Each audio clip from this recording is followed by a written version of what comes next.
Class is in session, and man, is it good to say that again. It's hitting the books here on Pub Sports Radio, Season 3.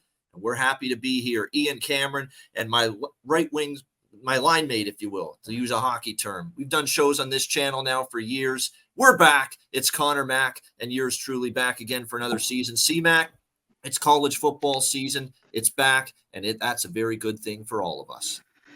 It is. I'm such a big baseball guy, and but man, this summer they always feel long. Maybe it's because we're back to normal sports, like scheduled. You know, we've had these last couple of years with COVID, so it just felt like a long summer. But I'm just glad, yeah, football is back. College football, third season hitting the books. I'm pumped, man. Week 0 is not great, and I think there's some good games. I don't know how much of value here. I know you'll probably be firing off, my guy. Shocker. But I hope we'll get through these 7 games that we have and kind of tear them apart here and see if we can get some winners.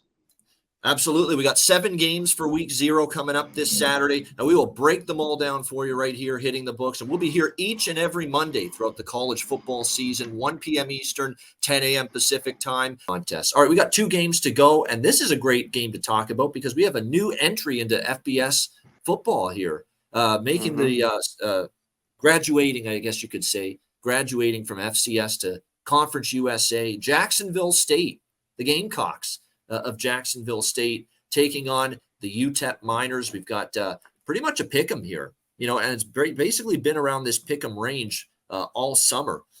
We've got UTEP right now 1-point road favorites in most spots. The total it's actually gone up a little, 52.5. It's up to 53, 54 right now in a lot of spots.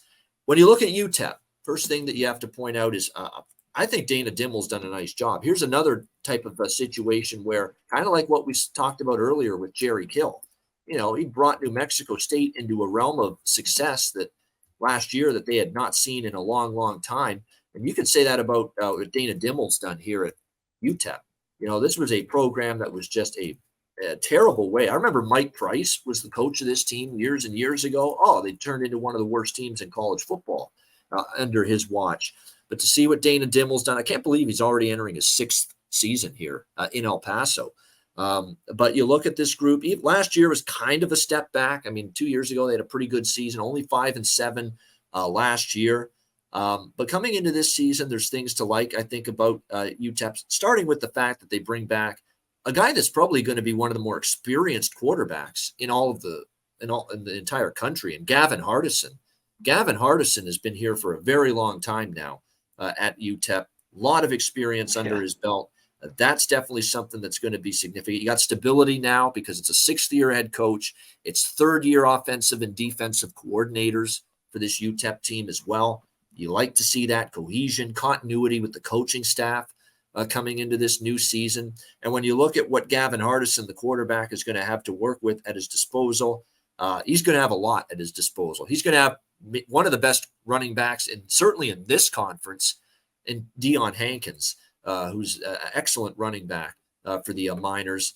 He's returning this year for this football team, and that's significant. The leading receiver as well is also back for them, which is great to see for this UTEP Miners squad. Like, they're definitely going to have some weapons. I like what I see. This offense kind of maybe took a small step back last year, but with Hardison back in the fold at the quarterback spot, with 4 starters back on the O-line, Deion Hankins back at running back, you've got Tyron Smith, a dynamic receiver, leading you there in that group.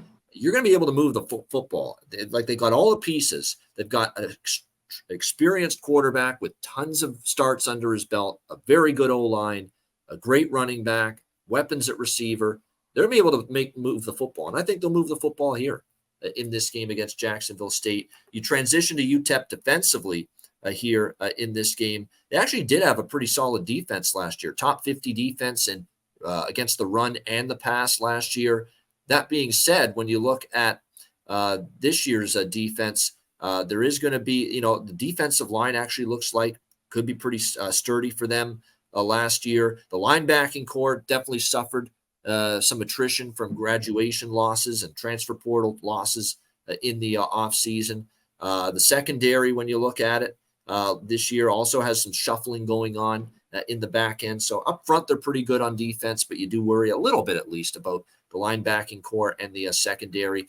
As far as Jacksonville State, obviously a new entry into college football this year, and it's going to be interesting to see how that transition goes. I'll bring up a recent example, C-Mac, and these aren't automatically, whoa, this team's going to FBS football and from the FCS ranks, let's bet against them. It's going to take them a while to, become acclimated, and it's going to take them a while to get comfortable and play well in their new surroundings. Well, if you bet against James Madison last year, you had your head caved in and your bankroll was crushed. If you took that mindset and that thought process with James Madison last year, you didn't do well. They clearly assimilated themselves very well to FBS football in their first year. So it's really a case-by-case basis. You can't just say, okay, it's a team that's coming to the FBS, they're going to struggle. I think you got to see it play out. And for Jacksonville State, an old name that people will recognize in college football is their head coach, and it's his second year there, Rich Rodriguez. Good old Rich Rod, back in the consciousness of FBS football again. We know where he's been in the past, Arizona, obviously the tenure at Michigan that didn't pan out when he was head coach there. Denard Robinson was his quarterback, shoelace. I still remember those days at Michigan, which didn't go well. And then, of course, before that, though, the area where he did get things done was West Virginia, a long time before that as head coach. But now he's back in the FCS, and when you see it's Rich Rod as head coach, you know what kind of offense it's going to be. It's going to be an up-tempo, run-oriented spread offense. It's always what he's done throughout his coaching career, and it's going to be more of the same here at Jacksonville State this season. They do have a very, very interesting starting quarterback to monitor this year, Zion Webb. Okay, it's a seventh year of eligibility for him. He's actually an extremely experienced quarterback. He's a dual threat. He's got incredible open field speed, and you better keep your eye on him if you're UTEP's defense, and make sure you always have someone spying him at all times because he can really run with the ball. He had over 1,700 passing yards last year, 10 touchdowns, 650 rushing yards. So this is a pretty solid quarterback that Jacksonville State has. And it'll be interesting to see how he fares here against this, last year at least was a pretty good UTEP defense. It'll be interesting to see how that goes. We know they're going to play with some tempo coming into this season. When you look on the defensive side of the football, this is a defense that last year, they gave up almost 23 points per game. And keep in mind, this was an FCS schedule for Jacksonville State last year. It's going to be a lot more difficult for them, I think, this season as far as the defensive side of the football is concerned. There is some turnover a little bit in the secondary coming into this season. That's going to be interesting to see how that shakes out. But, it's a defense last year that was okay, but not great. And now they got to play this first game of the season, albeit they're the home team here. But they got to play a UTEP offense I think is going to be pretty solid this year with great quarterback. As we mentioned, the skill positions are set. The O-line's experienced with 4 starters back, should be strong. And the one thing about Jacksonville State that bothers me as well, C-Mac, is last year they couldn't stop the run. An FCS schedule, keep this in mind, Jacksonville State gave up 174 rushing yards per game last year. That is not good against a team like UTEP that's going to be a run-first offense with Deion Hankins, who's an outstanding running back. I think UTEP's going to score their points here. I do.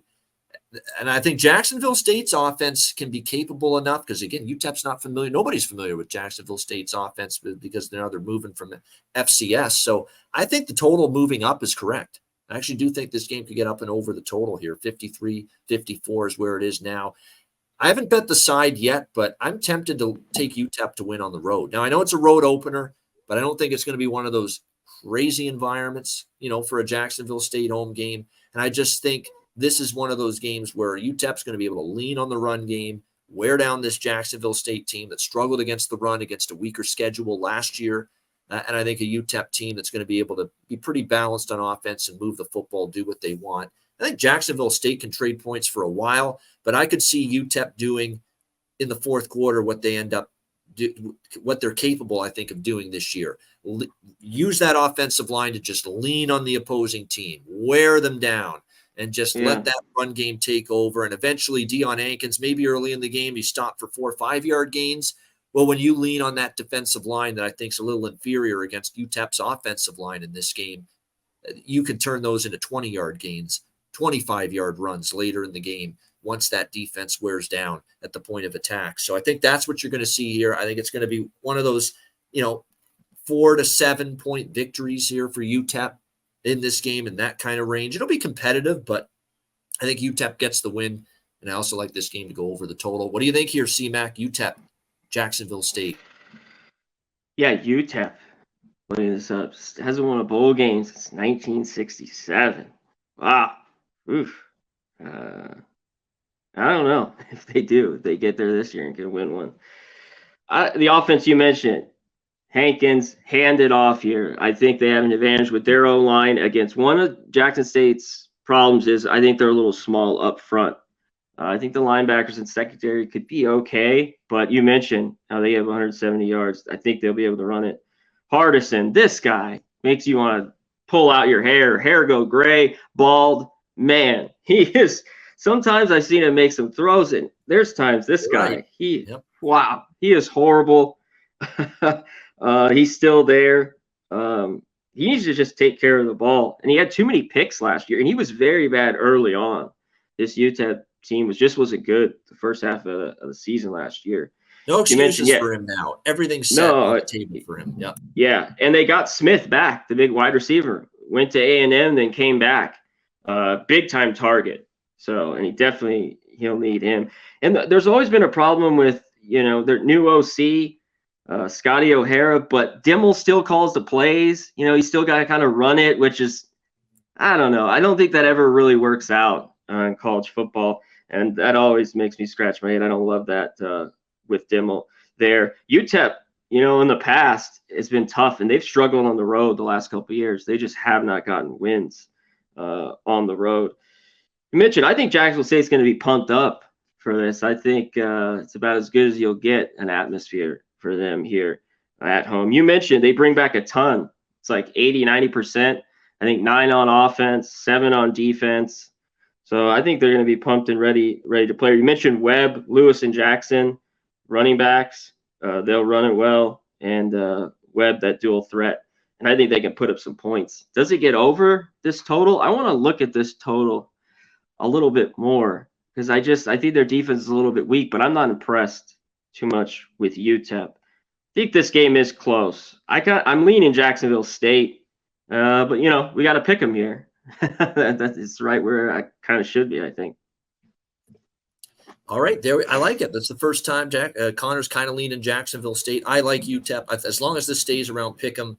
I haven't locked it in yet, but I will have something with UTEP. I like this total over. The one concern I have with the over here is clearly that UTEP is a run-first offense, run-heavy, and it's a slow-pace offense. They don't run to the line of scrimmage. It's deliberate. They take time off the play clock. But the thing that I see here in this game is that this is not a great run deep. There's going to be some instances in this football game where UTEP breaks off Hankins goes off for like a 50-yard run. So you can make up for that slow pace and you can make up for a run-heavy offense with those big run plays that can gash this Jacksonville State defense. And CMAC made the great point. There is a size advantage, UTEP O-line versus Jacksonville D-line. And I think that can definitely show up later in this game. And I think Jacksonville State's going to play fast. That's what they're going to do under Rich Rock. Yeah. Rich Rock always plays up-tempo on offense. So I think even with the slower UTEP pace, they'll be efficient. And the efficiency will make up for lack of pace, thus helping the over. Yeah, it might get there. So I think this is another total I might just have to be off unless I start seeing something here the next few days. But one thing with UTEP, they ran it well, but they'd have great games running it. If you had Boise game and others, and sometimes they just would look horrible, and Hardison have to make some plays, and he couldn't. So I bet you there's a lot of UTEP fans scratch their heads too the last few years with this team. Yeah, and look, Hardison's been around now for years. This is an O-line that is very good. It's probably been one of Dimmel's better offensive lines that he's had here at UTEP. They've got all the weapons they need on offense, including, I think, a guy that's going to have a huge year at running the ball in Hankins. There's no excuses for Hardison now. He should have a really good year in this offense for UTEP. And if he doesn't, that's on him. at this point. That's his problem. Maybe he's just not going to be that kind of guy. Because you're right, consistency was an issue with Hardison the last, especially last year in particular. We'll see if UTEP can become that offense that they didn't consistently become last year throughout the course of the season.